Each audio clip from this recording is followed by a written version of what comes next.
السلام علیکم ناظرین، حیرت ہوتی ہے کہ امریکہ جیسے عالمی دماغوں کے حامل ملک میں ڈونلڈ ٹرمپ جیسے شخص صدر بن گیا۔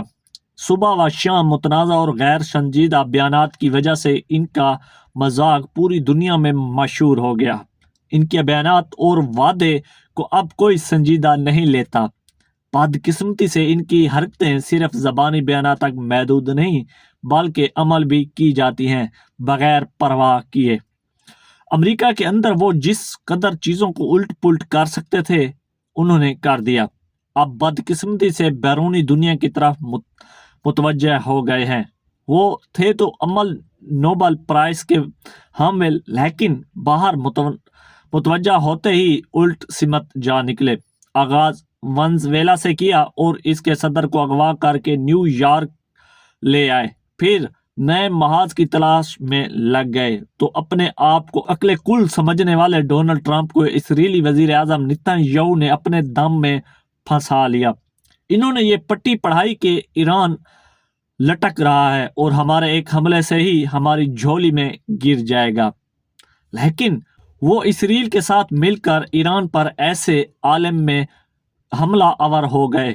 اس کے ساتھ ثالثی کرنے والے عمان کے وزیر کے مطابق مذاکرات کامیابی کے ساتھ آگے بڑھ رہے تھے۔ عقل سے عاری سپر پاور کے اس سربراہ نے کچھ عرصہ قبل ایران میں ہونے والے مظاہروں کے تناظر میں یہ خواب دیکھا تھا کہ وہ ایران کے رہبر علی کو شہید کر لیں گے تو پورا ایران بغاوت کر کے سڑکوں پر نکل آئے گا، لیکن یہ نہیں سوچا کہ ایرانی عوام کے ہاں رہبر اعلیٰ کے مقام کیا ہے، اور صرف ایرانی عوام ہی نہیں بلکہ باہر کی دنیا میں بھی کروڑوں لوگ انہیں اپنا روحانی رہبر مانتے ہیں۔ چنانچہ اسرائیل اور امریکہ کی اس احمق نے ایرانی عوام کو یکجا کر دیا، اور اس سے قبل جو چند ایک اختلافی آوازیں اٹھ رہی تھی وہ بھی دب گئیں، جبکہ ایران سے باہر بھی اس کی حمایت میں ہمدردی پیدا ہو گئی۔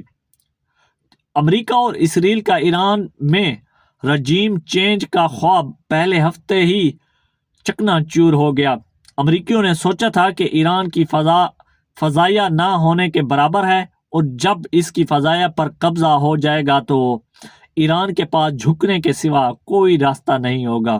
لیکن ایران کے میزائل اور ڈرونز کی غیر معمولی ذخائر کی طرف دھیان ہی نہ دیا، جسے ایران نے 5 ہفتے بھرپور طریقے سے استعمال کیا، اور انہوں نے اس کے پاس میزائلوں اور ڈرونز کی کوئی کمی نہیں۔ ڈونلڈ ٹرمپ یہ احمقانہ بات کر رہے ہیں کہ انہیں یہ توقع نہیں تھی کہ ایران پڑوسی عرب ملک پر حملہ کرے گا، حالانکہ ایران نے پہلے سے ہی خبردار کیا تھا کہ اگر اس پر حملہ کیا گیا تو وہ جواب میں خلیجی ممالک کو نشانہ بنائے گا۔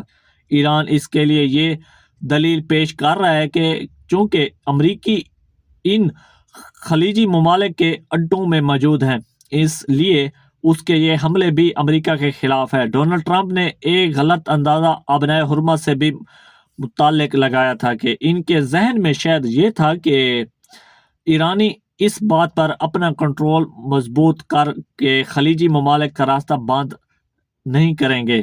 ابنائے حرمت کی ساخت ایسی ہے کہ وہ قدرتی طور پر ایران کے حق میں ہے، اور سمندر کی تنگ پٹی کو بند کرنا ایران کے بائیں ہاتھ کا کھیل ہے۔ چنانچہ ابنائے حرمت کی بندش سے خلیجی ممالک میں جہاں خوراک کی قلت کا خطرہ پیدا ہو گیا، وہاں دوسری طرف ترسیل بند ہونے کی وجہ سے پوری دنیا میں بلاخصوص ایشیائی مارکیٹ میں تیل کی قیمتیں نہ صرف غیر معمولی حد تک بڑھ گئیں بلکہ قلت کا خطرہ بھی پیدا ہو گیا۔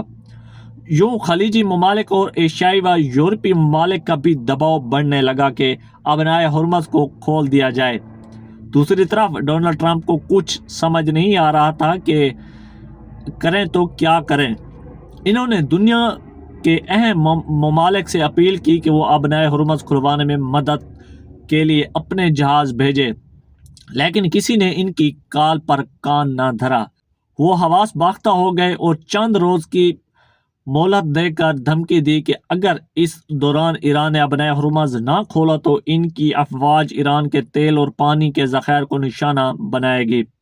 اس کے جواب میں ایران نے دھمکی دی کہ اگر امریکہ اور ایران نے ایسا کیا تو وہ جواب میں خلیجی ممالک کے تیل اور پانی کے ذخائر کو نشانہ بنائے گا۔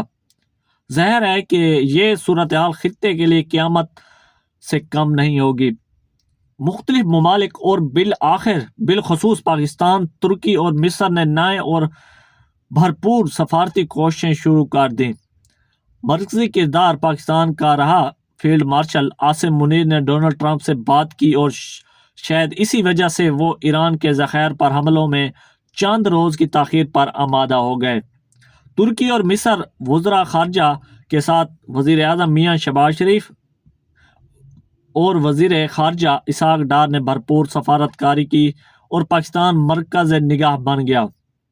پاکستان اس مرحلے پر دونوں فریقوں کے براہ راست بات چیت تو نہ کروا سکا، لیکن امریکہ اور ایران نے اپنے مطالبات اور شرائط کی فہرست پاکستان کے حوالے کی، جس کا دونوں ممالک کے ساتھ تبادلہ کیا گیا۔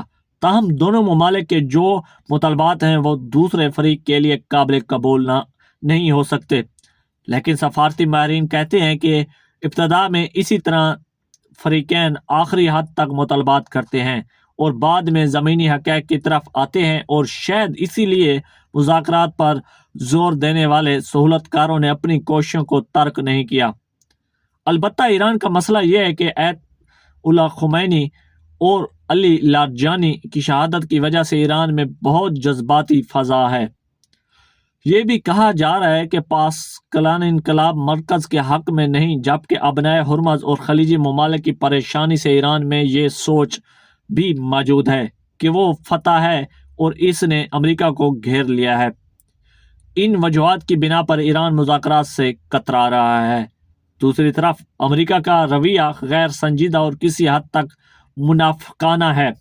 ڈونلڈ ٹرمپ ایک طرف مذاکرات کی بات کر رہے ہیں اور دوسری طرف مزید فوج کو خلیج میں بھیج رہے ہیں۔ اسی طرح اس کا رویہ نہایت غیر سنجیدہ ہے۔ وہ کبھی کہتے ہیں کہ ایرانی ڈیل کے لیے منتیں کر رہے ہیں اور کبھی کہتے ہیں کہ مجھے تحفہ بھیجا ہے۔ فریقین کی ان پوزیشنوں کی وجہ سے بظاہر مذاکرات مشکل نظر آ رہے ہیں۔ ادھر اسرائیل کا مسئلہ ہے کہ جو نہ صرف جنگ کو شروع کرنے کا عمل بنائے بلکہ اب بھی امن کے ہر عمل کو سبتوز کرنے کی کوشش کر رہا ہے۔ دیکھنا یہ ہے کہ ان حالات میں پاکستان اپنے دوست ملکوں کے ساتھ مل کر کس طرح امریکہ اور ایران کو مذاکرات کی میز پر لاتا ہے۔ انشاءاللہ ملتے ہیں نیکسٹ ویڈیو میں۔